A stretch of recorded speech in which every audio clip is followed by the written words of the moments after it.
Bonsoir les amis, ou bonjour, c'est Pascal Tréfingui depuis Rio de Janeiro.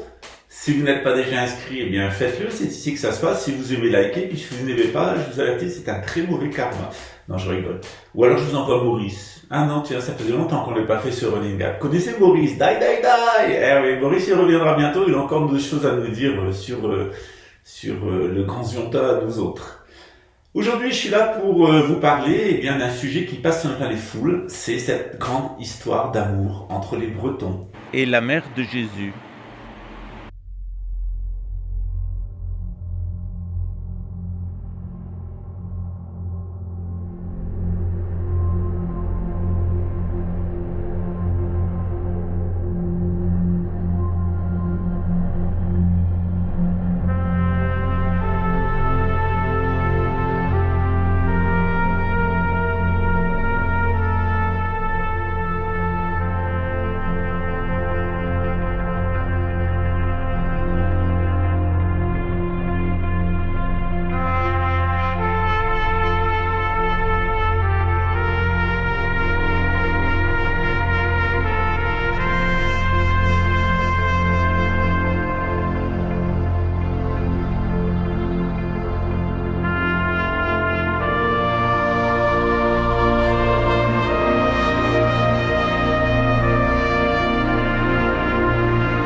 Voilà ce que dit Marthe Robin. La France tombera très bas, plus bas que les autres nations à cause de son orgueil et des mauvais chefs qu'elle se sera choisie. Elle aura le nez dans la poussière. Alors elle criera vers Dieu, et c'est la Sainte Vierge qui viendra la sauver. Elle retrouvera sa mission de fille aînée de l'Église et enverra à nouveau des missionnaires dans le monde entier. Lorsqu'on regarde la manière dont Marthe Robin prophétise, on ne peut pas dire vraiment qu'elle prophétise, qu'elle donne comme ça des maximes définitives, un peu comme elles sont rapportées sur Internet. Lui, voilà ce qu'il dit. Quand on considère les témoignages, les écrits de Marthe Robin, et il est le premier à y avoir accès puisqu'il a le dossier entier de l'enquête canonique en vue de sa béatification, eh bien on s'aperçoit que tout au long de sa vie, ce thème revient sans arrêt sur le futur renouveau de la France, mais plutôt comme une conviction que comme une prophétie, si bien qu'on la voit évoluer. Au départ, elle est persuadée que ce renouveau va arriver bientôt, et puis comme il n'arrive pas, elle réfléchit, et elle se dit ceci: il va y avoir manifestement cela. On dirait plus que c'est son opinion, mais elle ne peut pas dire vraiment si c'est un renouveau qualitatif ou quantitatif, sauf à certains moments où elle va très très loin. Et c'est là, d'ailleurs, tout le problème de la prophétie de Marthe Robin. C'est que, en fait, c'est une sainte. Elle regarde les choses en profondeur. Elle ne regarde pas seulement, par exemple, matériellement, comme nous serions tentés de le faire, une quantité de retour à la foi, un renouveau matériel. C'est pas forcément cela. Elle regarde certainement, avec Dieu, du côté, je dirais, du résultat final. À savoir que l'épreuve que connaît la France actuellement, ça lui paraît être un fait, une épreuve de désert, et que cette épreuve ne durera pas toujours, mais qu'elle produira des fruits. Reste à savoir comment. Et là, Marthe Robin, véritablement, ne se prononce pas exactement. Alors, comment est-ce qu'il faut interpréter cette prophétie de Marthe Robin? Eh bien, je dirais qu'il y a 3 manières, et on ne peut pas trancher sur laquelle est la vraie. Première possibilité, celle d'un renouveau quantitatif, brutal, majeur, visible, qui pourrait venir à un certain moment. Un peu, d'ailleurs, comme a connu l'islam à partir des années 80, et ça a commencé en Iran, avec la révolution de Khomeini, et les sunnites eux-mêmes ont fini par retourner à leur religion, avec aussi tous les excès qui vont avec, la violence qu'en est surgie, quelquefois le côté, je dirais, communautariste. Eh bien, il n'est pas exclu qu'il y ait un tel renouveau en France et peut-être aussi en Europe. Voilà comment ça pourrait se produire après tout. En 2016, je fais cette vidéo. On voit bien que les Européens et les Français sont très inquiets par rapport à leur identité nationale actuellement. On dirait que, malgré tout, ils n'ont pas de désir profond de religion et du sens de la vie, donc des questions métaphysiques, mais plutôt une inquiétude parce que l'islam arrive dans leur pays. De plus en plus d'hommes politiques rêvent à un multiculturalisme alors que eux aiment bien retrouver leurs racines premières, celles qui ont fait leur enfance, la France de toujours. Eh bien, il se pourrait tout à fait qu'à l'occasion de cette peur, il y ait un retour brutal à un moment donné, ne serait-ce que sur les coups de boutoir des islamistes qui tuent et qui font peur jusqu'en France. Eh bien, tout d'un coup, les gens s'intéressent de nouveau à leurs racines. Et alors, à ce moment-là, si l'Esprit Saint veut bien accompagner ce mouvement qui est purement humain, purement lié à une peur humaine, eh bien que parmi ces racines, les Européens redécouvrent aussi la culture qui a façonné leur âme, la culture chrétienne, plutôt que de l'avoir dénigrée sans cesse par une génération entière, celle de mai 68, où tout est mauvais dans ce qu'aurait fait la France au point de vue culturel, et aussi l'Église française au point de vue religieux. Peut-être qu'ils pourraient redécouvrir qu'il y a des choses extraordinaires, un passé lumineux aussi, qui enracinent la France sur plus de 1000 ans. Dans ce cas-là, et ça s'est déjà vu dans l'histoire, on pourrait voir un renouveau brutal qui part d'un mouvement humain et qui conduit à une véritable, je dirais, une redécouverte de la foi chrétienne et des racines à travers toute l'Europe. Ça, c'est une première possibilité et c'est celle que, humainement, on souhaiterait le plus voir parce que ce renouveau se voit lorsqu'on est chrétien. Mais attention, ce n'est pas la seule possibilité. Ce renouveau-là, je dirais, qui rebondit comme une balle, c'est vrai, qui est visible à l'extérieur, qui est extraordinaire, serait effectivement bouleversant. Et les musulmans en peuvent en témoigner dans leur propre religion, eux qui l'avaient quasiment oublié à partir des années 60-70. Deuxième possibilité d'interprétation, et ce n'est pas exclu, ce serait un renouveau profond, en profondeur. Marthe Robin elle-même disait qu'elle pensait que ce renouveau sans doute avait déjà commencé. Elle le disait dans les années 70. Or, dans les années 70, c'est là où justement il y a une apostasie profonde dans l'Église catholique. Les gens cessent d'aller à la messe. Et qu'est-ce que voit Marthe Robin alors? Quelque chose de profond en ce sens que l'Église, confrontée à l'épreuve, je dirais atteinte par le départ de nombreux prêtres qui quittent le sacerdoce, n'en redécouvre pas moins à travers un petit renouveau, des petites pousses ici et là, quelque chose d'unique qu'on n'a jamais connu, un renouveau théologique, spirituel, absolument unique. Je dirais que les pas apportés par le Concile Vatican II, au sens de la profondeur de ce concile, les découvertes théologiques apportées par les papes, sont uniques. Jamais on n'a vu ça. Une telle mise en profondeur de la théologie catholique. On pourra dire, mais extérieurement, c'est l'inverse qui se passe. Tout est confus. On a d'un côté les intégristes qui rejettent Vatican II, de l'autre côté les progressistes avec Hans Küng qui dit que Vatican II, c'est s'occuper uniquement de construire un monde ici-bas. Et il semble ne rien avoir entre les deux. Eh bien si, il y a les papes et ceux qui sont fidèles au pape. Et, je dirais, sortis de là, je dirais une mise en profondeur de la théologie, une redécouverte de choses extraordinaires, comme par exemple, et on le voit avec le pape Benoît XVI dans son encyclique Spe Salvi, avec le pape François et son année de la miséricorde, l'idée que Dieu, véritablement, comme le dit le Concile Vatican II, Gaudium et Spes 22.5, va proposer le salut à tout homme par un moyen connu de lui, et que donc ce qu'on vit actuellement comme un retrait de l'Esprit Saint et un flétrissement de l'Église est en fait une épreuve qui crée à l'Église un cœur modeste, un cœur tout humble, et un cœur beaucoup plus proche de Jésus qui approche de sa croix. Ça peut être véritablement ce renouveau qui ne se voit pas. Une Église plus humble, plus pauvre, qui a touché sa misère. Et évidemment, extérieurement, qui ne brille pas, mais intérieurement devant Dieu, qui n'a jamais été aussi proche de Dieu. Ça, évidemment, seuls les aigles, ça veut dire les contemplatifs, pourraient le voir. Et ça serait typique de ce genre de prophétie de Marthe Robin. Alors évidemment, extérieurement, on se dit, c'est tout de même moins visible, c'est pas un rebond comme une balle qui rebondit. C'est un rebond beaucoup plus profond, beaucoup plus immense, parce que ses conséquences vont dans l'éternité. Ce n'est pas seulement du visible où on triomphe, parce que beaucoup de gens retournent à la foi et à la messe. C'est l'éternité qui est en jeu. Et puis, enfin, il pourrait y avoir une troisième interprétation à cette prophétie de Marthe Robin. Celle, je dirais, d'une perte par rapport à la France de la religion chrétienne, d'une apostasie généralisée, qui paraît être une catastrophe. Là, ça paraît être l'inverse de ce qu'annonce Marthe Robin. Mais attention, cette perte extérieure, accompagnée d'un désert spirituel absolument unique, profond, jamais vu dans l'histoire du monde.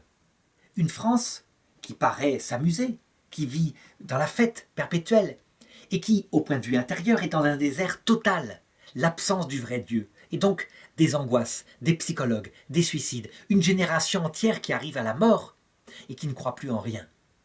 On pourra dire alors, mais où est le renouveau? Eh bien, tout simplement, si, à l'heure de la mort, par rapport à cela, donc ce passage par un désert profond, le Christ apparaît à tous ces Français, à tous ces Européens, dans sa gloire, accompagné des saints et des anges, et qu'il prêche son évangile dans le passage de la mort. Et que les gens qui ont touché l'enfer d'une vie vaine et pourtant comblée de matière, tout d'un coup, en le découvrant, bouleversés, se tombent à genoux et se tournent vers lui de tout leur cœur. Alors, dans l'éternité, on aurait, par le passage, par ce désert, cette expérience unique, une conversion d'une force unique, un peu comme quand Jésus parlait de cette femme qui avait versé ce parfum à ses pieds et dont il disait « Toi, Simon, tu ne m'as pas versé de parfum à mes pieds. Elle l'a fait. Certes, elle a beaucoup péché, mais elle a été beaucoup pardonnée parce qu'elle s'est beaucoup repentie. Et celui qui aime peu, c'est celui qui a été peu pardonné. Donc il se pourrait que le renouveau immense concerne en fait une France apostasié. Depuis la guerre 14, des générations entières qui se donnent à des idoles, et en fait qui de l'autre côté, ayant touché le fond de leur misère, atteignent à une sainteté unique. Ça se verra de l'autre côté si ce renouveau existe. Voilà un petit peu le côté complexe des prophéties de Marthe Robin.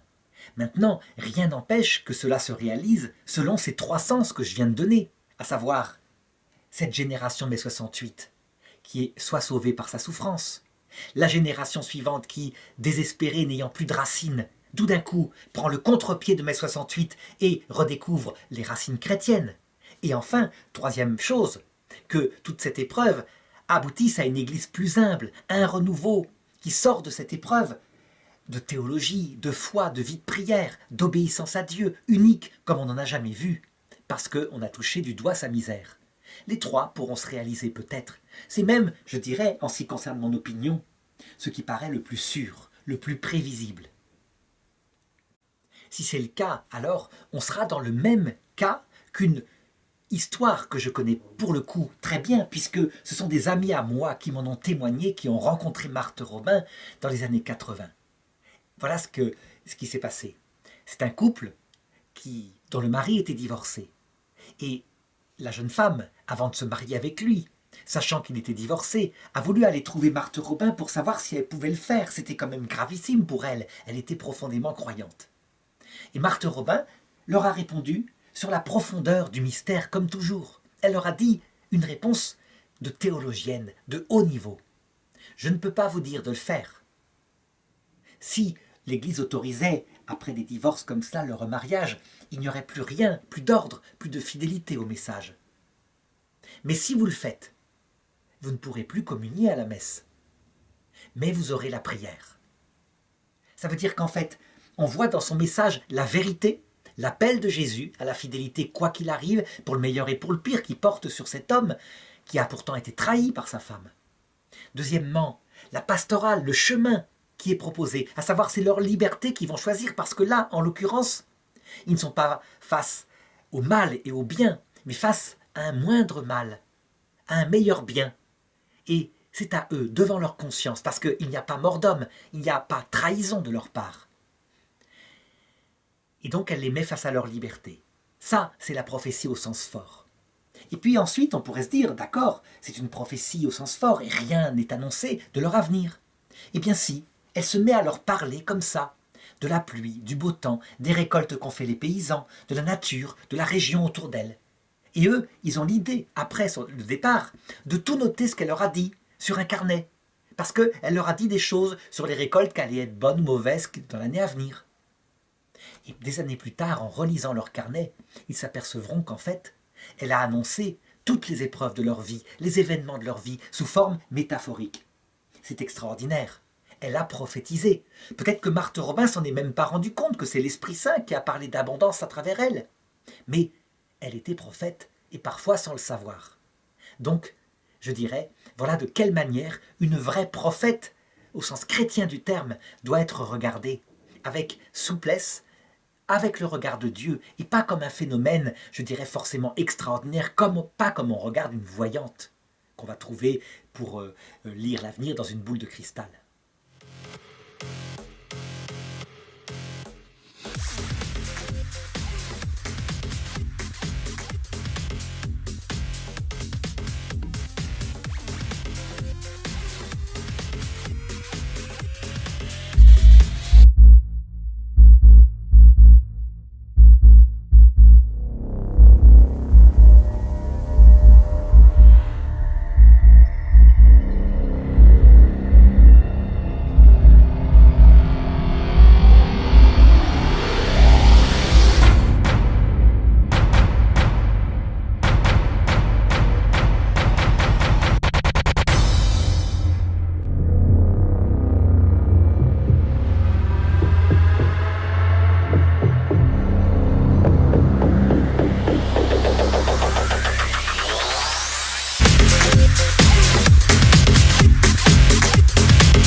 Alors cet après-midi, nous commençons une première question, comme toujours, qu'on développe plus largement. J'ai beaucoup hésité à la prendre à bras-le-corps. Souvent, on me pose des questions. Que pensez-vous des 3 jours de ténèbres annoncés par le Christ au Saint Padre Pio? Alors pourquoi j'hésite? Parce que quand on parle du Padre Pio, immédiatement, il y a des passions qui s'éveillent. Vous savez combien pour nous il est important, le Saint Padre Pio, puisqu'il s'est impliqué dans la fondation de l'œuvre dans laquelle nous sommes. Mais bon, puisque les demandes venaient réitérées, nous allons regarder ce que le Padre Pio aurait dit sur ces 3 jours de ténèbres. Voilà que je mets déjà un conditionnel, car effectivement, aucune certitude, aucune confirmation certaine que les propos que nous allons lire viennent de lui. C'est très difficile à vérifier l'authenticité de ces prophéties, appelons-les comme ça, dont Amorth, dans un dialogue peu avant sa mort, il fait allusion, mais il ne cite rien. Donc il fait allusion à des prophéties du Padre Pio, mais je ne sais pas si c'est ce que je vais vous présenter, ce dont on parle tellement. Autre problème, c'est que j'ai trouvé plusieurs versions de ces prophéties, d'où la difficulté de trouver l'authentique. Et je vais les mettre, j'ai pris les 2 plus connus, et nous allons les voir l'une en face de l'autre. Vous verrez qu'il y a des choses récurrentes, il y a des choses qui sont totalement absentes de l'un ou de l'autre. Soit. Troisième, ou peut-être qu'à mon avis, c'est ce qui est le plus important. Quand on me parle de ces 3 jours de ténèbres, c'est toujours pour me dire les événements vont se passer tels que le Padre Pio les a décrits. Donc on donne une interprétation objective aux descriptions de cette prophétie. Et là, c'est quand même délicat. Parce que vous savez très bien que les révélations privées ne peuvent rien apporter de plus que la révélation dite officielle. Allez voir le texte de Ratzinger, du cardinal Ratzinger, que nous avions étudié d'ailleurs un 3e dimanche ainsi. Elle ne peut rien apporter de plus. La révélation officielle est close. Alors à quoi servent les révélations privées? Elles servent à rappeler un élément de la révélation officielle que nous serions occupés à oublier, ou un peu trop passé au silence, ou qui est particulièrement pertinent pour notre époque. Mais rien de nouveau. Or, les Écritures sont étonnamment silencieuses sur les événements dramatiques qui découlent de nos agissements tels qu'ils sont, de l'athéisme et de l'amoralisme. Les Écritures n'en parlent pas. Alors, une révélation privée peut-elle donner des détails sur des événements sur lesquels l'Écriture ne dit rien? Point d'interrogation. Et quand Jésus en parle, vous vous rappelez, lorsqu'il décrit le soleil, etc., qu'est-ce qu'il dit? Mais ce ne sera pas encore la fin. Comme pour dire, ces événements-là, vous les aurez tout au long de votre histoire, c'est pas ça la fin. Il ajoute surtout, pas de curiosité malsaine sur la fin. Ici, les révélations, les prophéties de Padre Pio n'apportent pas sur la fin du monde, mais sur 3 jours d'événements dramatiques qui devra advenir. Est-ce que c'est le même message de Garabandal? Oui et non. Non, parce que Garabandal, que je sache, ne parle pas de 3 jours ainsi, qu'il y a des périodes de ténèbres, mais ça on retrouve dans beaucoup de prophéties ou de révélations privées. Enfin, dernier point, si on ne peut pas prendre littéralement ces prophéties comme des annonces, des descriptions, des événements cosmiques qui vont nous arriver, il faut donc les interpréter.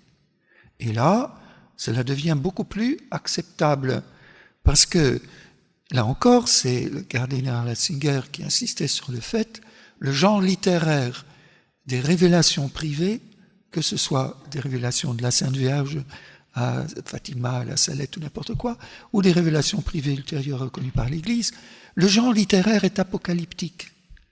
Et donc, nous ne pouvons pas leur faire dire littéralement ce qu'elles disent, il faut les interpréter avec la symbolique de la littérature apocalyptique. Ça marche, j'espère ne choquer personne, Maintenant, si les événements se passent comme le Padre Pio nous a décrit, va bene. Mais je ne crois pas que ce soit à ce niveau-là qu'il faut les recevoir en premier lieu. Essayons donc de faire un petit travail, avec des bottes de 7 lieues, interprétatifs de ces prophéties, en supposant qu'elles soient authentiques. Ce que pour aujourd'hui, je n'ai aucune preuve. Qu'est-ce que cela pourrait nous apporter comme élément? Nous commençons, voilà, j'ai mis en rouge les citations de l'Écriture. Alors pardon, cela aurait dû décaler, mais vous ne la lisez pas. Nous commençons sur la droite en bleu, et vous verrez qu'une autre version sera écrite dans une autre couleur.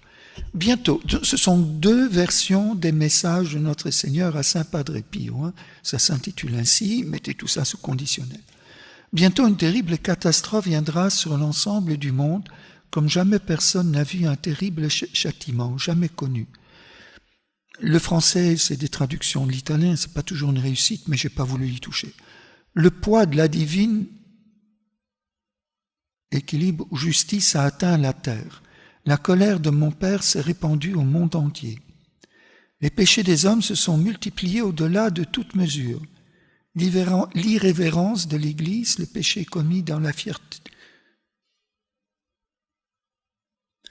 Je me demande si, en passant sur diapositive, et j'ai pas pris l'original ici, il n'y a pas des morceaux de phrases, ça ne va pas simplifier la phrase qui ont disparu. Dans la fierté imposture des activités religieuses, l'absence de véritable amour fraternel, l'indécence vestimentaire en particulier l'été, le monde est rempli d'iniquité. Bien, là, je crois que nous n'avons pas besoin d'une prophétie pour nous rendre compte qu'effectivement, par rapport à ce que conseille l'Évangile, par rapport à la loi divine, au commandement divin, nous sommes loin d'être dans une obéissance filiale à ce que Dieu attend de nous. On est bien clair. Maintenant, c'est sur le genre littéraire. J'ai mis en parallèle Apocalypse 14. Un autre ange sortit du sanctuaire qui est dans le ciel. Il avait une faucille aiguisée. Un autre ange sortit encore venant de l'autel. Il avait pouvoir sur le feu. Il interpella d'une voix forte celui qui avait la faucille aiguisée. Lance ta faucille aiguisée, vendange les grappes de la vigne sur la terre, car les raisins sont mûrs. L'ange jeta la faucille, vendangea la vigne de la terre, jeta la vendange dans la cuve immense de la fureur de Dieu, colère, fureur de Dieu. On se mit à fouler hors de la ville et de la cuve sortit du sang jusqu'à hauteur du mort des chevaux sur une distance de 1600 stades. J'aurais pu prendre d'autres passages, mais comme c'est le chapitre auquel nous sommes arrivés dans notre commentaire continu de l'Apocalypse, c'est l'occasion de faire un parallèle. Je suis occupé à vous expliquer dans le livre de l'Apocalypse, attention, que signifie cette fureur de Dieu et que signifie cette cuve d'où sort du sang. On s'imagine des choses horribles, mais l'interprétation juste, la colère de Dieu est contre le péché pour sauver le pécheur. La fureur de Dieu est toujours une double dimension, destruction du mal qui détruit l'homme pour sauver l'homme. Et j'insiste à temps et à contre-temps sur la volonté universelle de salut de Dieu, bien sûr, qui peut être mise en balance par la liberté réelle de l'homme. C'est bien pourquoi il est 2 fois que l'enfer existe, comme la possibilité réelle de l'homme de dire non à la miséricorde de Dieu. Mais ayant dit cela, quand Dieu fulmine, c'est contre le péché qu'il fulmine, pas contre le pécheur. Il aime le malfaiteur, mais il hait le mal que le malfaiteur fait. Alors voyez, il s'agit de bien voir, les péchés se sont multipliés au-delà de toute mesure, c'est clair. Je crois qu'aujourd'hui, nous sommes bien dans cette dimension-là. Maintenant, comment interpréter ce qui va se dire dans la suite? En tout cas, qu'il y ait des événements objectivement dramatiques qui adviennent. Chacun doit s'en faire une opinion personnelle. Personnellement, j'en suis convaincu. Mais pas parce que Dieu, tout à coup, lance ses foudres sur la terre, mais tout simplement parce que l'homme ne respecte plus la nature. Vous savez, ma comparaison bancale, évidemment. Si un ingénieur ne respecte pas les lois de la résistance du matériau et qu'il fait un bâtiment sans tenir compte d'aucune des lois qu'il devrait connaître, c'est pas Dieu qui est la cause de l'effondrement du bâtiment. C'est le non-respect des lois de la nature. Mais actuellement, nous ne respectons plus du tout les lois de la nature. Vous voulez un exemple ? S'il y a une loi de la nature, c'est bien que la vie tend à se développer, s'épanouir, grandir. Les millions d'enfants qu'on en empêche de vivre, mais c'est carrément c'est peut-être le plus gros insulte aux lois de la nature. Alors, c'est pas la peine d'invoquer Dieu qui intervient, il y a tout simplement un bouleversement, je dirais cosmique, un retour au chaos. Dieu crée en séparant, en introduisant une rationalité, le logos, tout cela dans ce souffle de son amour. Et si nous retournons au tohu bohu primordial, c'est exactement ce que fait le diabolos. Il essaie de déconstruire ce que Dieu construit, retourner au chaos. Alors, ce n'est pas Dieu qui va engendrer les catastrophes, puisque le terme est utilisé, et je crois qu'il y en aura. C'est tout simplement notre rébellion contre la nature qui va engendrer action-réaction. Newton l'avait déjà dit, à toute action, une réaction semblable. Nous n'y échapperons pas. Je continue. Avec ton cœur endurci qui ne veut pas se convertir, tu accumules la colère contre toi pour ce jour de colère où sera révélé le juste jugement de Dieu, lui qui rendra à chacun selon ses œuvres. Vous voyez de nouveau le balancement, la colère de Dieu, le juste jugement de Dieu. Voulez-vous que je vous l'indique, le juste jugement de Dieu, il est au-dessus de ma tête. C'est le Christ qui nous rend justes. Là se prononce le jugement du péché. Il a cloué le péché sur la croix et il nous propose sa miséricorde. Voilà, c'était en introduction. Attention, pour souligner, attention, comment interprétons-nous la suite de ce récit ? En jaune, à gauche et à droite, ce sont les deux versions qui sont quand même pas littéralement les mêmes. À gauche, il viendra un grand fléau, il sera terrible et dirigé uniquement contre les impies. Ce sera un fléau tout nouveau qui n'a jamais encore eu lieu. Ce fléau se fera sentir dans le monde entier, il sera si terrible que ceux qui y survivront s'imagineront être les seuls épargnés et tous seront bons et repentants. Ce fléau sera instantané, de courte durée, mais terrible. Ici, nous ne sommes pas encore dans les 3 jours. C'est aussi troublant, c'est que le cœur, c'est 3 jours, et ici, on nous dit que c'est de courte durée. Ça ressemble plus à ce qui est annoncé à Garabandal, qu'il y aura un événement, mais vraiment de nature cosmique, très bref, mais qui sera donné, et là nous rejoignons l'Apocalypse, qui sera dramatique, mais dont le but est de conduire à la conversion. Tous les événements, et Dieu sait s'ils sont décrits de manière dramatique dans l'Apocalypse, le contexte de leur description souligne toujours que Dieu tient les événements dans sa main, ils ne dépasseront pas la mesure qu'il impose, et Dieu le fait toujours, permet à ces événements d'advenir en espérant la conversion. Une sorte de manière de dire, l'homme est devenu aveugle et sourd, peut-être qu'un bon événement dramatique va le réveiller. Vous savez, on entend ça dans le bon sens, je l'entendais encore il y a quelques semaines. Un vieux monsieur me dire, vous savez, pour arrêter la dérive dans laquelle nous sommes, il faut une bonne guerre. C'est terrible à dire, mais il faut une bonne guerre, disait-il. Nous l'avons vécu, ce sera l'occasion de retrouver une solidarité. C'est une parole de vieillard, j'avais entendu mon papa me dire la même chose. Qu'est-ce que j'entends là ? Une bonne guerre, ça veut dire un événement dramatique qui nous fasse prendre conscience qu'on est occupé à jouer avec le feu. Et que le sens de la vie, eh bien, il s'écrit sur l'horizon d'une éternité. Et que nous sommes responsables de ce que nous faisons sur terre. Donc Dieu peut permettre des événements dramatiques pour réveiller notre responsabilité. Aujourd'hui, on a l'impression que l'homme, on peut tout faire. Rien ne nous arrêtera. Rien. Alors on parle bien de problèmes au niveau de la nature, mais vous savez très bien, in illo tempore, je vous l'avais raconté, que le transhumanisme se bâtit sur une vision assez étonnante. Pour eux, tout le combat des Verts, l'écologie, est déjà dépassé. Nous ne parviendrons pas à arrêter la catastrophe écologique. Donc, essayons d'imaginer, de construire un être humain qui résiste aux conditions que la catastrophe écologique va introduire. C'est l'homme tout-puissant. Et si nous détruisons d'un côté, on manifestera notre toute-puissance de l'autre. Eh bien ça, je crois que pour le bien de l'humanité, il faut que Dieu intervienne. Parce que là, c'est l'autonomie absolue, c'est le péché d'orgueil. Et c'est le plus terrible, parce que celui-là, alors là, oui, nous conduit en enfer. Puisque seul Dieu peut me donner accès au salut, si je le refuse complètement. Et pour sauver les hommes de l'enfer, oui, Dieu est obligé d'intervenir. Pardon Seigneur, j'ai pas d'ordre à te donner, mais je veux dire, la logique biblique, la logique de l'Apocalypse, c'est ça. Dieu est obligé d'intervenir pour sauver ses enfants. Alors je regarde l'autre côté. Donc ici à gauche, je vous dis, c'est plutôt Garabandal, et il y en a d'autres aussi, que l'intervention de Dieu sera quelque chose de très violent, d'impressionnant, où tout le monde dira, mais est-ce que c'est vraiment la fin du monde? Mais ce sera bref. Et les gens diront, ouf, il est peut-être important de nous convertir, parce qu'il se pourrait un jour que ce soit vraiment la fin du monde.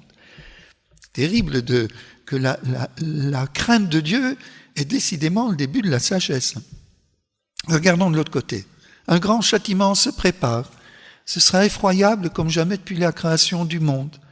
L'heure de ma venue est proche, mais je manifesterai ma miséricorde. Vous voyez ici un balancement. Votre époque sera témoin d'un châtiment terrible. Mes anges, exécuteurs de ce travail, sont prêts. Mais là, on entend l'Apocalypse, hein? Les 7 anges qui sont prêts d'intervenir. Ils auront la charge spirituelle d'anéantir tous ceux qui se moquent de moi. Anéantir les hommes, ou bien intervenir dans un but de conversion. Relisons, mais nous n'avons pas le temps de le faire, mais retournons vers l'Apocalypse, où tous les châtiments sont toujours comme la dernière tentative de Dieu de nous ramener au bon sens, à savoir à tourner le regard vers lui.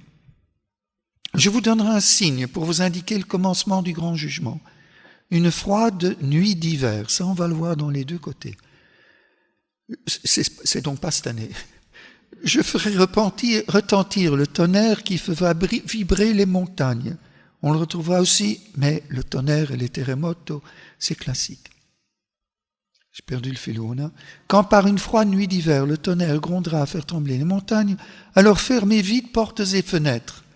Vos yeux ne doivent pas profaner le terrible événement par des regards curieux. Lorsque le tonnerre résonnera avec une telle force que les montagnes frémiront, cachez-vous du monde extérieur et ne vous laissez pas aller à de regards curieux en contemplant ces terribles événements. Avouez que c'est bizarre comme... C'est bizarre, vous entendez des choses terribles, mais spontanément vous allez regarder dehors. J'imagine que vraiment il faut voir symboliquement et essayer d'interpréter de telles choses. Je vais vous donner une proposition, évidemment. Là aussi, on le retrouve, si ma mémoire est bonne, on le retrouve à Garabandal et dans différentes choses. Quand certains événements arrivent, quand Dieu détruit le mal, mais ne regardez pas le mal puisqu'il est occupé à le détruire. C'est un appel à la conversion. Ça me semble une bonne logique. Si Dieu vient pour détruire le mal, ne vous laissez pas fasciner par le mal. C'est le moment de vous convertir, de rester dans votre oikos, dans votre demeure intérieure où le Père vous attend. Et d'ailleurs, ça va être expliqué, c'est le moment de prier. Et d'arrêter votre éparpillement dans toutes sortes de recherches, de plaisirs, de jouissances qui vont passer par le feu. Revenez à l'essentiel, à votre cœur. De l'autre côté, pour vous préparer à cette épreuve, je vous donnerai des signes et instructions. La nuit sera très froide. Je peux entendre que peut-être il y aura une lassitude de tous ces plaisirs du monde, les passions de l'âme qui verront la vanité de ce ça qui demande toujours plus et qui n'est jamais rassasié. Le vent surgira après un certain temps, le tonnerre se fera entendre. Fermez toutes les portes et les fenêtres, ne parlez à personne de l'extérieur, agenouillez-vous devant votre crucifix, regrettez vos péchés. Voilà un langage qu'on comprend bien. Priez ma mère pour obtenir sa protection. Ne regardez pas dehors pendant le tremblement de terre, parce que le courroux de Dieu est saint. Ah, je vous défie, dans un tremblement de terre, le bon sens, c'est de courir dehors, hein, parce que on est en sécurité dehors et pas à l'intérieur. Bon, je souligne pas les contradictions, je dis simplement, attention comment nous l'interprétons. Ou allez à la cave, faites ce que vous voulez, mais ne restez pas à l'intérieur. Priez alors et faites pénitence. Si on a le temps de faire pénitence, c'est pas simplement un tremblement de terre, c'est bien un tremblement de terre au sens de un événement qui nous conduit à la conversion et qui, elle, s'étale dans le temps. Réunissez-vous en prière devant le crucifix. Alors uniquement de la maison, parce qu'on ne peut pas sortir ni rentrer. Je ridiculise pas le texte, je dis lisons-le comme il faut. S'il faut se réunir, on sort de sa maison et peut-être qu'on va dans l'église, j'en sais rien. Placez-vous sous la protection de notre très sainte mère. Fermez vos fenêtres et ne regardez pas dehors, mais les fenêtres d'essence, retirez-vous dans votre cœur. Et combien de pages dans la Bible? Vous savez, l'aveugle de Jéricho voit plus clair que ceux qui ont des yeux. Et l'aveugle né, lui aussi, professera la Seigneurie du Christ. C'est sans cesse, c'est sortir de cette extériorité qui nous fascine pour retrouver l'intériorité. C'est la parole de Dieu qui nous permet de voir et pas l'essence. La parole de Dieu qui éclaire l'essence. L'essence tout seul nous conduise à la mort. Dans la Bible, c'est très clair, à la mort, parce qu'il sollicite les passions et nous détourne l'âme de Dieu. Celui qui par curiosité ouvrira les fenêtres ou regardera dehors ou qui sortira par la porte tombera mort à l'instant même. Et voilà. Là encore, tombera mort. Rappelez-vous le jardin d'Éden. Si tu manges l'arbre du sang, tu mourras. C'est la mort spirituelle dont on parle, bien sûr. À droite, la vue des effets de sa colère, vous ne les supporteriez pas. Jésus ne veut pas, mais ça c'est un commentaire, que nous regardions avec curiosité la colère. Ceux qui négligeront cet avertissement sont abandonnés et instamment tués de frayeur par la colère divine. Étrange contradiction, qu'un Dieu qui essaie de nous convertir nous tue parce qu'on regarde dehors quand il y a des événements dramatiques. Voilà, j'ai pris maintenant 2 textes. Évidemment, vous doutiez que j'allais vous parler de la femme de Lot. Le soleil se levait sur le pays et Lot entrait à Shoar, quand le Seigneur fit tomber du ciel sur Sodome et Gomorrhe une pluie de soufre et de feu venant du Seigneur. Attention, parce que Sodome et Gomorrhe, on est bien là aujourd'hui. Vous voyez, interprétation, comment il faut faire. Dieu détruisit ces villes et toute la région avec tous leurs habitants et la végétation. Or, la femme de Lot avait regardé en arrière et elle était devenue une colonne de sel. Vous voyez, le parallèle s'impose ici. Alors, il faudrait là aussi approfondir quelle est cette femme de Lot, qu'est-ce qu'elle représente, mais là, on le voit bien. Celui qui regarde derrière, Jésus dira, celui qui met les mains à la charrue et regarde derrière lui n'est pas digne de moi. C'est la même symbolique. Regarder derrière, c'est retourner au vieil homme. C'est ne pas se laisser entraîner sur le chemin de la lumière, mais c'est rester accroché à cette terre, ne pas emprunter résolument le chemin de la vérité et de la vie. C'est être figé dans ce monde et connaître la mort spirituelle. Un autre ange, le deuxième, vint à sa suite, il disait, elle est tombée, Babylone la grande, elle qui abreuvait toutes les nations du vin de la fureur de sa prostitution. Mais oui, ce monde va tomber, mais oui, il sera roulé comme un parchemin. L'important, c'est de ne pas être dans la ville quand le parchemin est roulé. Alors, il est roulé quand? Mais il se roule sans cesse. Tous les jours, l'usure de ce monde entraîne ce monde vers sa perdition. Nous mourrons tous les jours. Quel est l'important? C'est de sortir au-devant du Seigneur. Nous sommes nés d'en haut d'une vie immortelle. C'est cela qui compte. Donc ne pas être dans la ville, mais vivre de cette vie nouvelle comme des enfants de Dieu. Vous êtes dans le monde, mais vous n'appartenez pas au monde, dit Jésus. Vous êtes dedans comme le sel de la terre, la lumière. J'ai entendu ça quelque part ce matin, non? Le sel de la terre et la lumière du monde. Voilà, avec toute cette discrétion de ces 2 éléments, mais bien réellement, donner sens et saveur. Mais nous ne sommes pas du monde. Sortons vite en courant de Sodome et Gomorrhe et de Babylone la grande. La Bible nous le dit à chaque page. Alors, tout ça pour vous dire, je crois qu'il faut lire ces prophéties dans ce sens-là. Un autre ange, le 3e, vient à la suite et dit d'une voix forte, « Si quelqu'un se prosterne devant la bête et son image, s'il en reçoit la marque sur le front ou sur la main, » vous vous rappelez, on a commenté cette histoire du 666, « lui aussi boira du vin de la fureur de Dieu, versé sans mélange à la coupe de sa colère. Il sera torturé par le feu et le soufre devant les anges saints et devant l'agneau. » Là encore, cela nécessite toute une interprétation. Quelle est cette coupe de la colère de Dieu? Ça vous rappelle rien? Jacques et Jean, plutôt la mère de Jacques et Jean, des fils du tonnerre, demandent de pouvoir siéger à droite et à gauche de Jésus quand il aura instauré la royauté davidique à Jérusalem. Et Jésus leur dit, mais vous savez pas ce que vous demandez. Pouvez-vous boire la coupe que je vais boire? La coupe de la fureur de Dieu, c'est Jésus qui l'a bu. Donc cette expression fureur de Dieu, attention comment nous l'employons. Oui, il y a une fureur de Dieu contre le mal, contre les ténèbres, et qui est logique. Quelle compatibilité voulez-vous qu'il y ait entre la lumière et les ténèbres? Rentrer avec une lumière dans une pièce sombre, il n'y a plus d'obscurité. Ben oui, la fureur de la lumière a détruit les ténèbres. Vous pouvez le voir ainsi. Il y a une violence dans cette disparition des ténèbres quand apparaît la lumière. Comment comprenons-nous, hein? Mais ce n'est pas Dieu qui détruit. Enfin, je ne vais pas répéter 1000 fois. Je veux dire, tout est question d'interpréter les textes dans leur contexte, d'aller voir que signifie ce vin de la fureur, que signifie cette coupe, et que signifie ce feu et ce soufre, et surtout, comme je le disais mercredi, tout cela devant les anges de Dieu, devant l'agneau et devant les anges saints qui sont en première loge de ce spectacle terrible et qui se délectent des souffrances des hommes. N'oubliez pas que Jésus a versé son sang pour tous, sans exception. Et, encore une fois, même pour ceux qui refuseront la miséricorde, mais pour tous.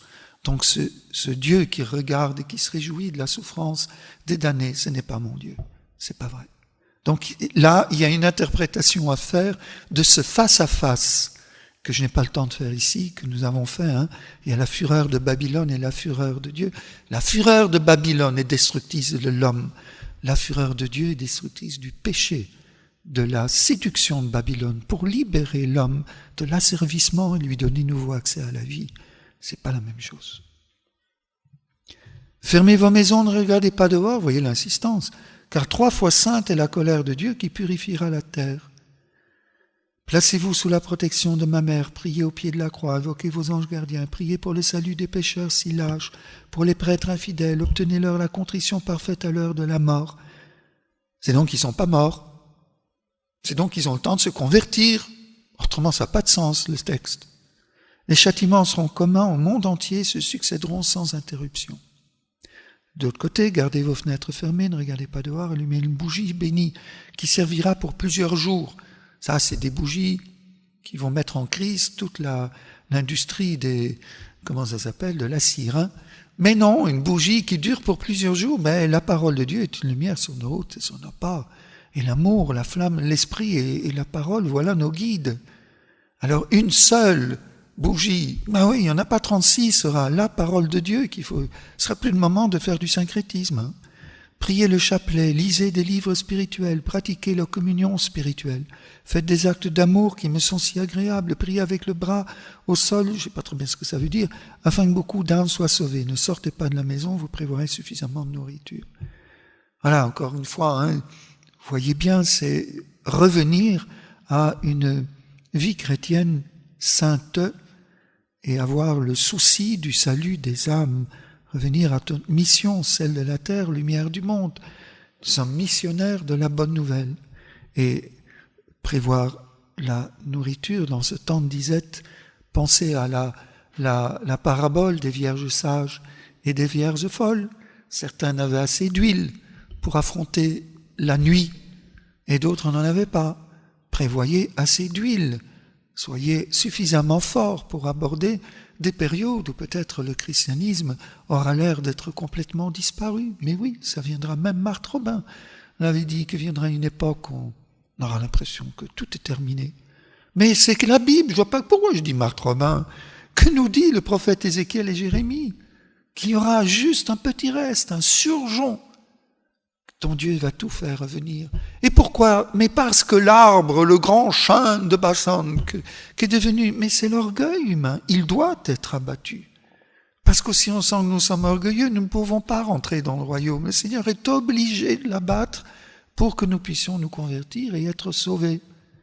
Donc ces récits ne font que nous dire d'une façon dramatique ce que la parole de Dieu nous dit. Mais comme aujourd'hui on ne la lit plus, le Seigneur est obligé d'intervenir dans des révélations privées qui, d'une façon un peu...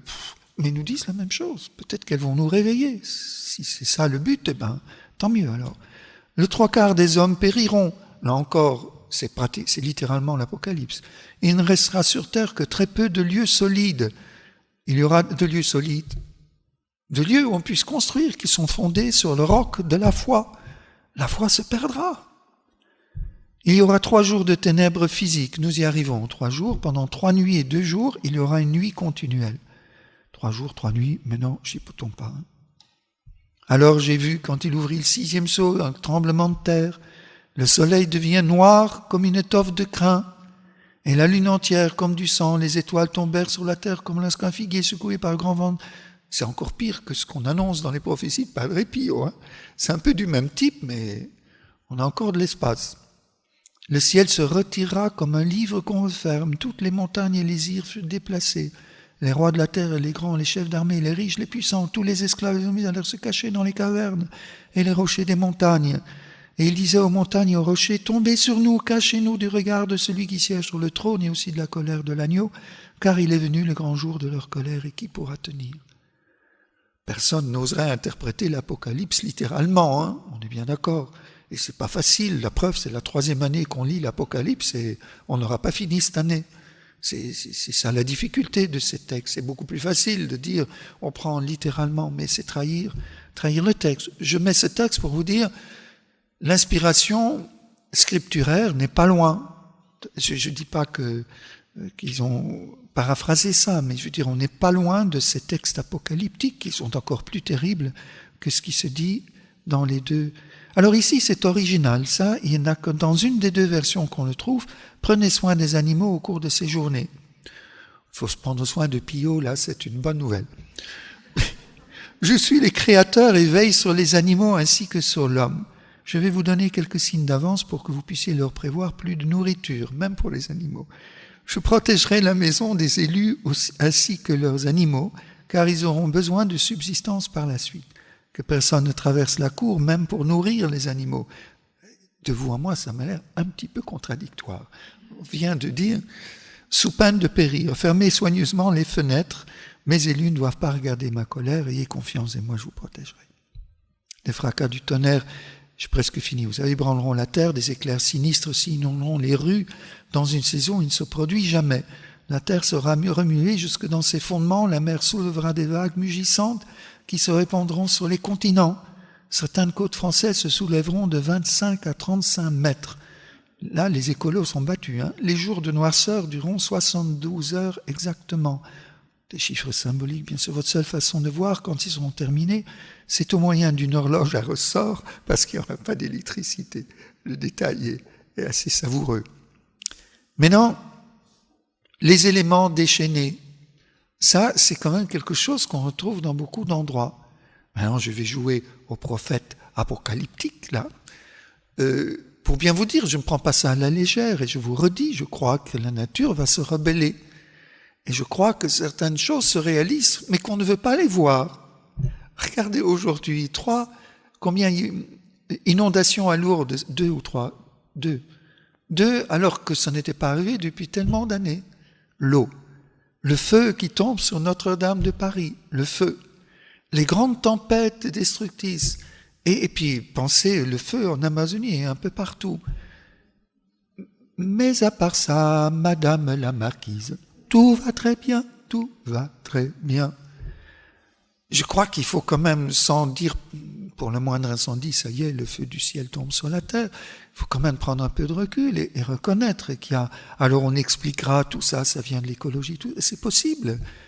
Mais soyons quand même attentifs que certains événements devraient nous sortir de notre torpeur et peut-être nous dire qu'est-ce que nous faisons personnellement et collectivement de cette vie qui nous est donnée ici, quelques années ici en bas, et qui ensuite nous mettra devant l'éternité. Les pouvoirs de la nature doivent être déplacés, une pluie de feu fera trembler de peur, ayez du courage, je suis au milieu de vous. Des ouragans de feu tomberont de nuages et s'étendront à la terre entière. Des orages, des tempêtes, du tonnerre, des pluies ininterrompues, des tremblements de terre couvriront la terre entière pendant 3 jours et 1 nuit. Une pluie ininterrompue surviendra alors, elle commencera par une nuit très froide. Un feu jamais vu descendra sur la terre, voilà, ça reprend. Et j'ai de nouveau mis un texte d'Apocalypse qui parle de tonnerre, de fracas, d'éclairs, de tremblements de terre, de grêle, de feu mêlé de sang, jetés sur la terre. Je vais accélérer un petit peu, je ne sais pas combien on reste. Oui, ici, ça devient un peu cataclysme qui s'abattra sur l'humanité sera tel qu'il changera la topographie de la Terre. La Terre sortira de son orbite durant 3 jours. Là, on pourrait dire, vous délirez. Oui, mais il y a eu quand même le phénomène de la danse du soleil de Fatima qui reste... Ça ne s'est pas constaté par les astronomes, mais ça s'est constaté à des dizaines de kilomètres de distance. Il y a eu un vrai phénomène qu'il est difficile de décrire. Ça ne peut pas être un phénomène, je veux dire, c'est pas le soleil qui est réellement a tourné parce que il ébranlerait vraiment la régularité de tous les astres qui tournent autour de lui. Et pourtant, on ne peut pas dire qu'il ne s'est rien passé. Il y a, même les athées l'ont vu. C'est pas que les croyants qui avaient une sorte de délire collectif, même des personnes, je dis, à des kilomètres et qui ne savaient pas du tout ce qui se passait, ont constaté la fameuse danse du soleil. Donc que Dieu puisse intervenir réellement, qui sommes-nous pour le lui interdire? Alors il y a eu des avertissements, quand même déjà très sérieux. Maintenant ici, c'est la Terre qui changera sa topographie. Elle sortira de son orbite durant 3 jours. Les fidèles devront rester dans leur maison, prier le rosaire. Et le catastrophe viendra comme un éclair. En un seul instant, la lumière du soleil du matin sera remplacée par les ténèbres. Nul ne pourra quitter, ça c'est encore une fois la même chose. Le vent emportera des gaz empoisonnés qui se répandront par toute la terre. Là, la pollution est bien annoncée. Ceux qui doivent se battre pour ma cause recevront la grâce de mon divin cœur et le cri qui est comme Dieu. Ah ah, se battre pour ma cause. Ce sont donc des événements qui sont dans un contexte de combat spirituel. Et là, nous retrouvons l'Apocalypse 12, le combat de Michel contre le démon, dont l'Église est artisante, enfin est partie prenante. Oui, il y a ce fameux combat, qui est peut-être le seul combat qui est le combat le plus réel, tous les autres n'étant que des sous-fifres de ce combat de la ténèbre contre la lumière, c'est clair. Qui est comme Dieu, Saint Michel Archange, servira de protection. Là, nous sommes au chapitre 12 de l'Apocalypse. Ceux qui espèrent et croient en mes paroles n'auront rien à redouter, ni ceux qui répandent mon message, car je ne les abandonnerai pas. Les 2 témoins de l'Apocalypse, les missionnaires, c'est vraiment là le cœur du message. Si vous êtes fidèles, vous n'avez rien à craindre, soyez forts dans ma parole. Aucun mal n'arrivera à ceux qui sont en état de grâce et chercheront la protection de ma mère. Ceux qui souffriront innocemment seront martyrs, entreront dans mon royaume. Il faut prier. Apocalypse. Dites pieusement le chapelet en commun si possible, ou seul, mais dites-le bien. L'heure approche, priez sans relâche, vous ne serez pas déçus. Voyez comment il faut interpréter. S'il dit qu'il faut prier ensemble dans la durée et s'engager dans le combat spirituel, ce n'est pas un événement ponctuel. Et ce n'est pas en sortant de sa maison qu'on meurt, puisque là, il faut se retrouver pour dire le chapelet. C'est une invitation pressante à intensifier notre vie spirituelle devant des événements dont nous ne savons pas ce qu'ils seront et nous n'avons pas à le chercher, qui seront probablement dramatiques, mais qu'il faudra se situer devant Dieu. La lumière artificielle sera impossible durant les 3 jours des ténèbres. Ces 3 jours seront si noirs que quelqu'un ne pourra voir ses propres mains. Des cierges en cire bénis pourront seuls donner de la lumière pendant ces terribles obscurités. Un seul cierge suffira pour les 3 jours, mais dans les maisons des impies, ils ne donneront aucune lumière. Les éclairs pénétreront dans vos demeures sans pouvoir éteindre la lumière des cierges bénis. Voyez là comment j'entends cette lumière de la foi. Et les impies qui essaient de faire des gestes religieux, des pratiques un peu magiques, ça ne servira à rien. Tous vos sortilèges, comme dit le prophète Isaïe, enfin quand dit Dieu par le prophète Isaïe, devant la menace des troupes étrangères, eh bien, sortez donc vos sortilèges, allez, faites votre magie, peut-être que ça arrêtera les troupes. Vous voyez ce que ça veut dire? C'est trop tard. Faire de la magie, ça appartient aux ténèbres. La seule chose qui vous sauvera, c'est la foi. Dégagez-vous de tout le reste. C'est plus le moment de mélanger toutes les différentes choses. Les éclairs pénétreront dans vos demeures sans pouvoir éteindre la lumière des cierges bénis. Et oui, le démon ne teintera pas la foi de ceux qui s'enracinent dans le Christ et qui intercèdent demandent la protection de Marie. Ils ne donneront pas de lumière dans les maisons des impies, voilà, de feu et des blasphémateurs. La terre deviendra un vaste cimetière, les 3/4 des hommes périront par tous ces châtiments. Toutefois, nombreux sont ceux qui brûleront dans les champs, flétris comme l'herbe. 2 seront dans les champs, un sera pris, l'autre sera laissé. 2 moudront le grain, une sera pris, l'autre laissé. Sauf que c'est pas dans un sens immédiat qu'il faut le comprendre. Ce jour, dès que l'obscurité sera totale, nul devra, ça on l'a déjà vu, l'obscurité totale dans laquelle la terre sera enveloppée causera une grande confusion et beaucoup mourront de peur et de désespoir.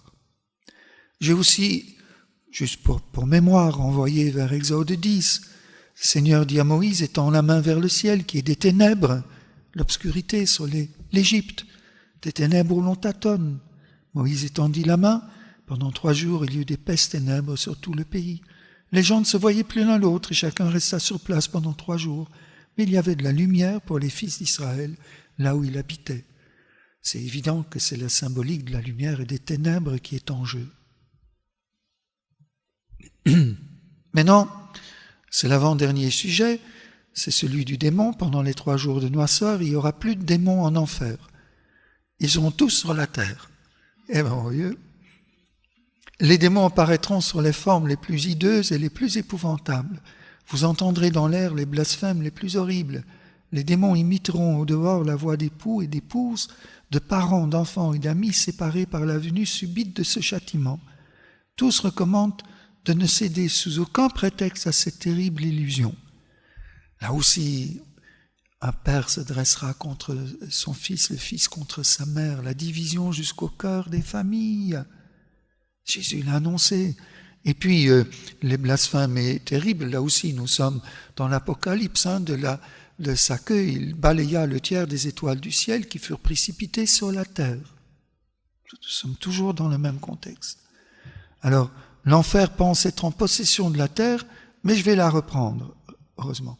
La mort suivrait aussitôt. Donc, si quelqu'un entend la voix, on dirait Ulysse qui traverse les sirènes, oui, c'est ça, qui cède à entendant la voix de l'époux, l'épouse, parents, enfants ou amis.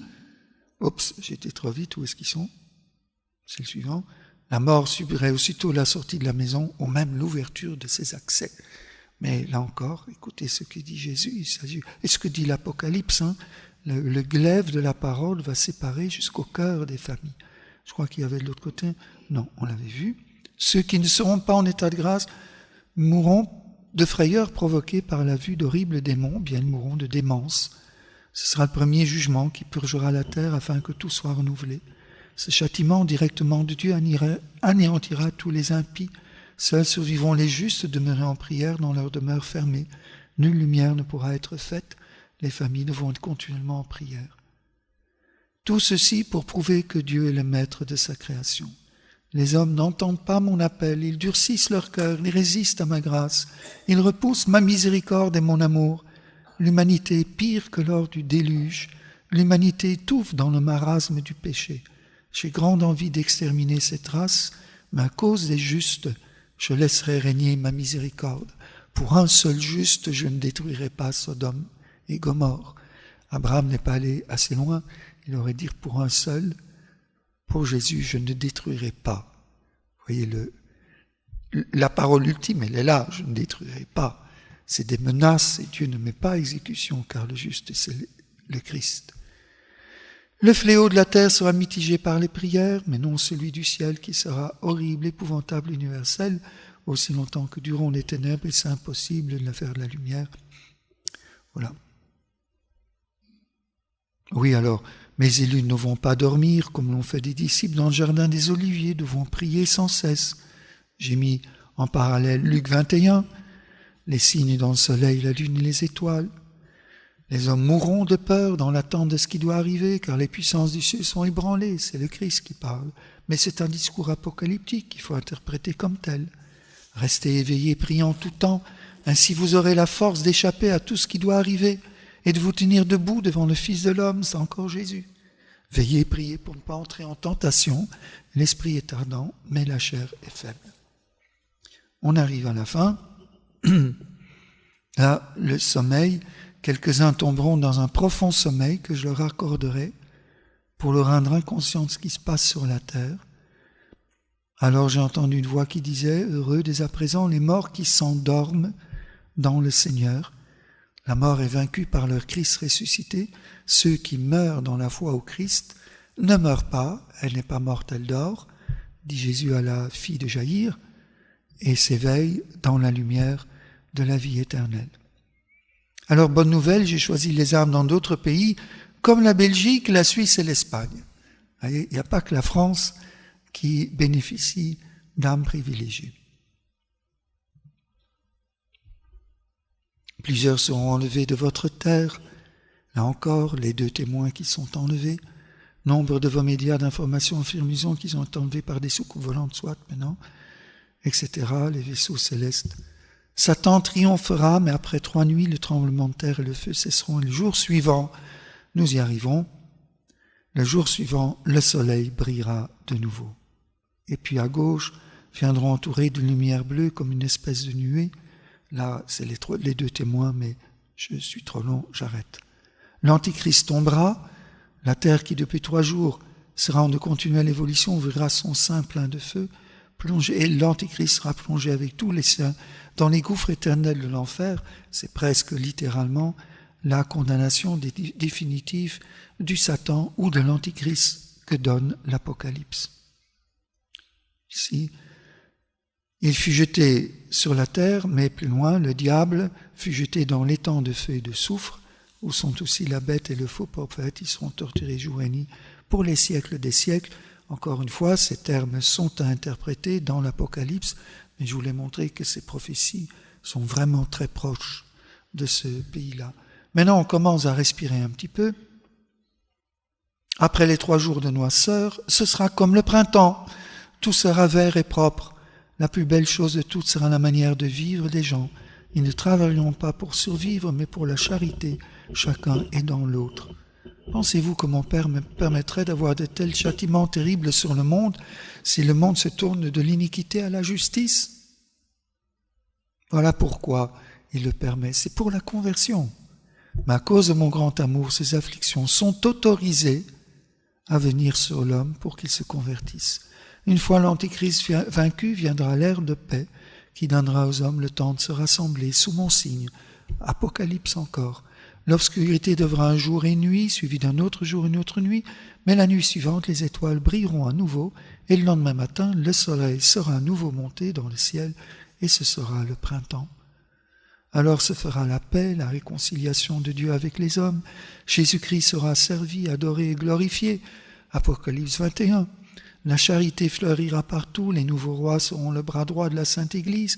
Ils viendront des failles de Sada offrir leur offrande à Dieu dans Sion, tous les pays, c'est Isaïe 60 à 63. Droit de la Sainte Église qui sera forte, humble, pieuse, pauvre, zélée, imitatrice des vertus de Jésus-Christ, la Jérusalem céleste. L'évangile sera prêché partout et les hommes feront de grands progrès dans la foi parce qu'il y aura unité parmi les ouvriers de Jésus-Christ et que les hommes vivront dans la crainte de Dieu. Dans les ténèbres, ma lumière résidera dans vos cœurs. Après ces châtiments, les châtiments descendront, répandront l'esprit de paix, un sentiment de gratitude incommensurable prendra possession de tous ceux qui survivront à cette terrible épreuve. Ça aussi, c'est Garabandal. Une épreuve terrible et après, ouf de dire enfin, le voile tombe, les écailles tombent de nos yeux, nous rendons compte que nous sommes dans le péché, mais que Dieu ne nous détruit pas, que Dieu nous appelle à la repentance et une immense action de grâce pour la miséricorde de Dieu. N'ayez pas peur de ces 3 jours au tombeau que je vous annonce, précédant mon retour en gloire dans les cœurs. C'est pas définitif. Ce temps sera terrible d'incompréhension pour les impies douloureux, mais pour ceux qui m'aiment, mais seront dans la joyeuse espérance de ma venue. Les fils de lumière souffriront du triomphe apparent des ténèbres, mais pour après, bien sûr. Pour le retour du monde à la lumière, je rends grâce à la très sainte Trinité. La dévastation sera grande, mais moi, votre Dieu, j'aurai purifié la terre. C'est donc des châtiments purificateurs. Apocalypse. Je suis avec vous, la compréhension humaine ne peut sonder la profondeur de mon amour. Le feu dévorant, c'est le feu de l'amour de Dieu qui purifie le pécheur du mal pour qu'il soit resplendissant de la gloire de Dieu. Priez, priez, je désire vos prières. Ma chère mère Marie, Saint Joseph, Sainte Élisabeth, etc., Saint Michel, Saint Pierre, la petite Thérèse, Saint Jean, sois intercesseur. Priez beaucoup au cours de cette année sainte. Priez le rosaire, mais priez bien, afin que vos prières atteignent le ciel. Soyez courageux, soldats du Christ, ayez confiance.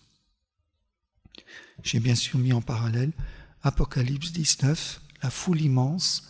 Alléluia, il règne le Seigneur notre Dieu, soyons dans la joie, exultons et rendons gloire. Elles sont venues les noces de l'agneau, et pour lui son épouse a revêtu sa parure. Un vêtement de lin fin lui a été donné, splendide et pur, car le lin, ce sont les actions justes des saints. Et crient heureux les invités au repas des noces de l'agneau, ce sont les paroles véritables de Dieu. Voilà, j'ai voulu mettre en perspective le livre de l'Apocalypse avec ce récit parce que j'ai entendu à plusieurs reprises des personnes dire il faut qu'on prenne de la nourriture parce que pour les 3 jours, bref, une interprétation littérale de ces paroles que je crois un petit peu abusive. Et vous m'entendez en même temps dire, je crois qu'il y aura des événements dramatiques qui vont venir. Mais ce que je veux dire, je ne pense pas, en supposant que ces prophéties soient vraiment du Padre Pio, que ces prophéties aient pour but de nous prédire des catastrophes qui vont advenir, qui selon moi sont tout simplement parce que nous ne respectons pas la nature, alors que les prophéties parlent de catastrophes induites par Dieu. Lorsque on est dans ce discours-là, c'est un discours apocalyptique qu'il faut interpréter avec les clés de lecture de l'Apocalypse, et pas comme des événements objectivement constatables. Je suis plus ou moins clair dans la différence que je fais. Les catastrophes, parce que nous ne respectons pas la nature, Dieu n'a pas même besoin d'intervenir, nous sommes nos propres bourreaux. Autre chose est quelque chose qui vient d'en haut, attention, si ça vient d'en haut, il faut le lire à la lumière des textes apocalyptiques qui nous sont donnés pour pouvoir interpréter. Est-ce qu'il y a des questions sur ce sujet-là? Ce premier thème de cet après-midi.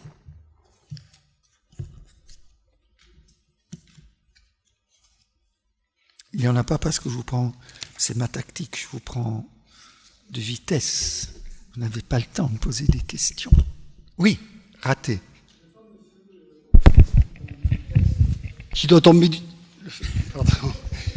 Merci. Le fameux feu qui doit tomber du ciel, dont on parle beaucoup, est-ce que c'est pas c'est un feu purificateur, bon. Oui. Mais est-ce que c'est pas aussi le feu de l'amour? Ah bien sûr. Si c'est le feu de l'esprit, le feu purificateur, c'est le feu de l'amour. Donc il ne faut pas le voir comme quelque chose de matériel qui brûle, qui... Oui et non, peut-être, mais c'est le feu de l'amour avant tout. C'est avant tout cela. Et ce que disait... Ça, vous allez dans le sens de Fatima de Garabandal, où il disait, ce sera le feu de l'amour qui envahit les cœurs et qui fait voir le péché. Et qui donne la contrition du péché. Dieu fait tout. En tout cas, c'est lui qui me montre mon péché et qui me donne la contrition pour que je puisse recevoir la miséricorde. Ma liberté est toujours sauf de dire non, mais ce sera un suprême effort de Dieu de nous redonner accès à notre conscience, d'enlever toutes les écailles qui sont autour, qui nous empêchent de voir notre péché et d'avoir de la contrition. Et Dieu va intervenir pour que notre liberté puisse de nouveau dire « Pardon, Seigneur ». Et lui ne demande pas mieux que de nous pardonner. Mais aujourd'hui, nous en sommes incapables parce que nous avons perdu la conscience du péché.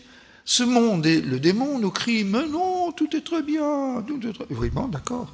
Et Dieu n'est que miséricorde, il n'y a plus de péché. Non mais oh, stop. Et Dieu interviendra pour réveiller nos consciences. Mais regardez, le soleil à Fatima, c'est étonnant, c'est un feu. Les gens ont hurlé, ils croyaient que le soleil allait les tomber dessus, qu'il allait les brûler. Mais quel est le résultat? Ben, ils se sont convertis. Tous ceux qui ont insisté, même des gens qui étaient loin, qui venaient par pure curiosité, mais ils se sont convertis. Et bien c'est ça le but. L'Esprit Saint, c'est lui et lui seul qui peut me convertir. C'est toujours le feu de la conversion. Et en plus, il y avait quelque chose. Il avait plu, il pleuvait des cordes à Fatima. Et après les trucs du soleil, leurs vêtements étaient complètement secs. Donc il y a bien un phénomène de chaleur qui s'est passé aussi.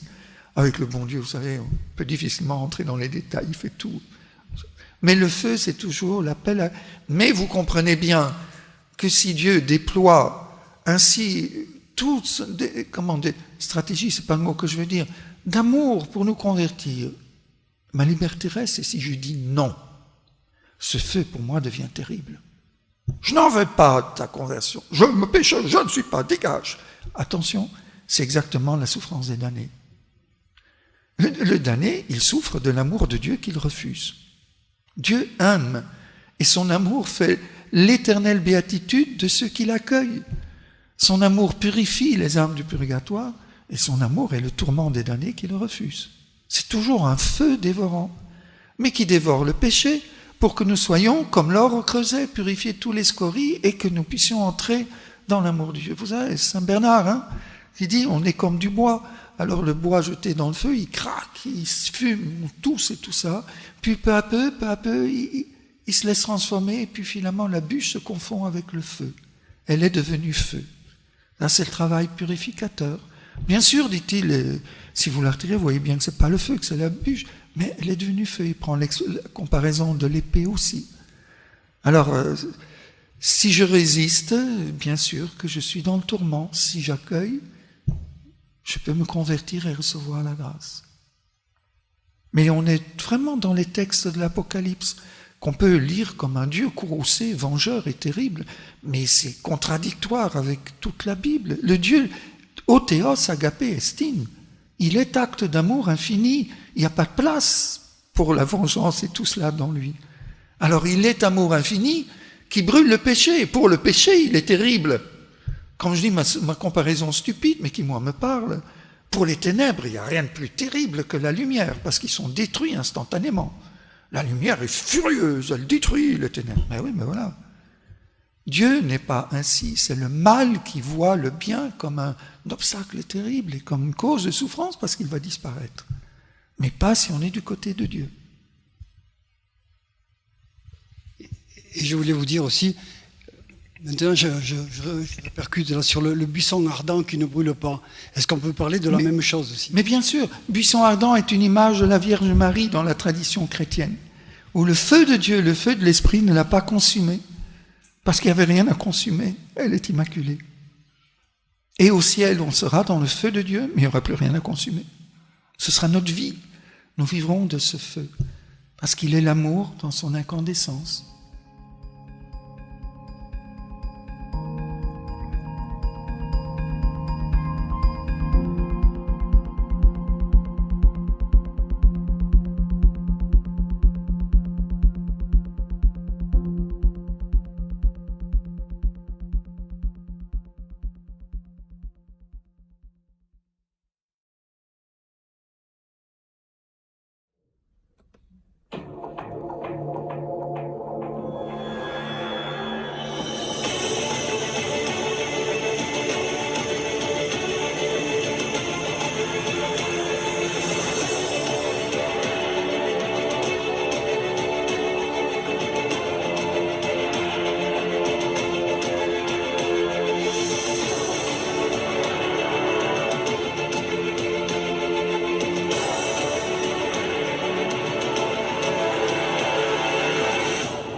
Bonjour les amis, comment allez-vous? Alors c'est un message à l'attention des gnostiques, en particulier des personnes qui se sont inscrits pour le cours du mois de septembre. On a organisé un cours de tarologie et de symboles fondamentaux de la science sacrée en ligne.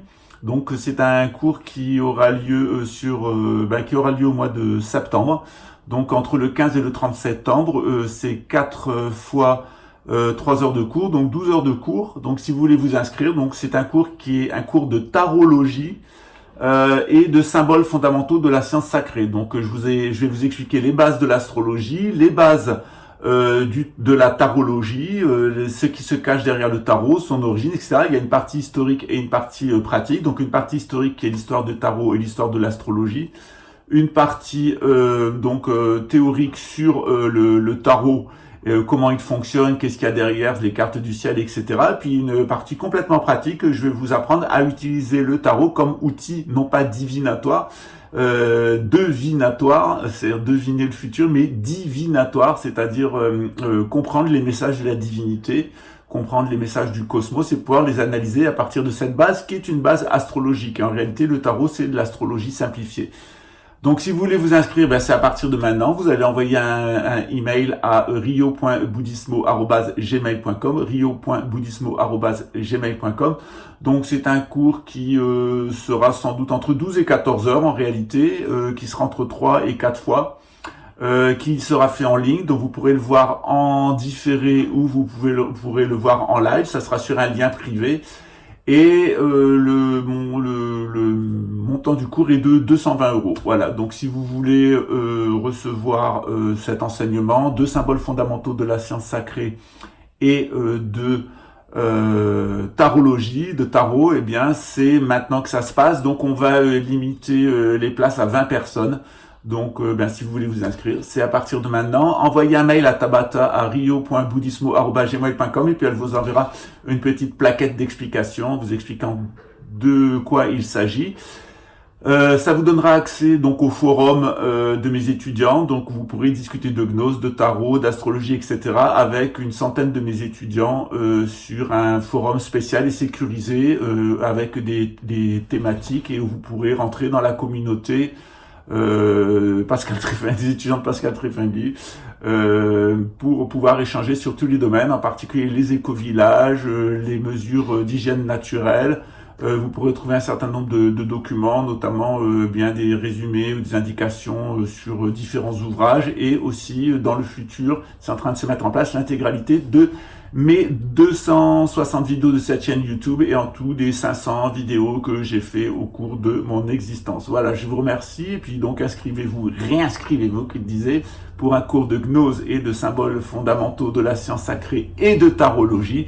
Ça sera la troisième et la quatrième semaine de septembre et ça coûte 220 €. Voilà, merci. Et évidemment, il y a des boursiers, hein, donc si vous n'avez pas d'argent pour faire le cours, il n'y a pas de souci. Il y a 10% des places qui sont ouvertes donc à des boursiers, donc qui vont d'une prise en charge totale jusqu'à un financement sur votre cours et vous pouvez payer en plusieurs fois. Voilà, je vous remercie. Ciao, à bientôt.